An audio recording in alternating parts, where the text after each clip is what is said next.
নমস্কার, আমার নাম ডক্টর গৌতম গুপ্ত।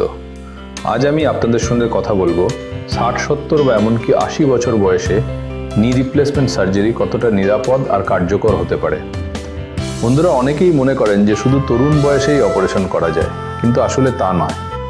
60 বছরের বেশি বয়সী অনেক রোগী নি রিপ্লেসমেন্ট করে আবার সক্রিয় জীবন ফিরে পাচ্ছেন। 60 বছর বয়সে যারা সার্জারি করেন তারা সাধারণত দ্রুত সেরে ওঠেন এবং নতুন হাঁটু 20 বছরেরও বেশি সময় ভালোভাবে কাজ করে। 70 বছরের রোগীদের ক্ষেত্রেও ফলাফল খুব ভালো। হয়তো সেরে উঠতে কিছুটা বেশি সময় লাগে, কিন্তু সঠিক ফিজিওথেরাপি আর যত্ন নিলে তারা আবার নিশ্চিন্তে হাঁটাচলা করতে পারেন, সিঁড়ি ওঠানামা করতে পারেন, এমনকি দৈনন্দিন সব কাজ স্বাভাবিকভাবে করতে পারেন। এখন আসি 80 বছরের রোগীদের কথায়।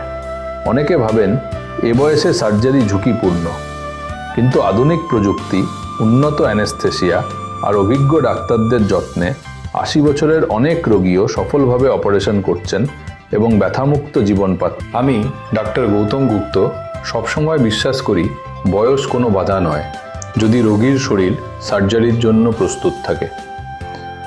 সঠিক সময়ে সঠিক সিদ্ধান্ত নিলে 60, 70 বা 80 যে কোনো বয়সেই হাঁটুর ব্যথা থেকে মুক্তি পাওয়া সম্ভব। তাই ভয় পাবেন না।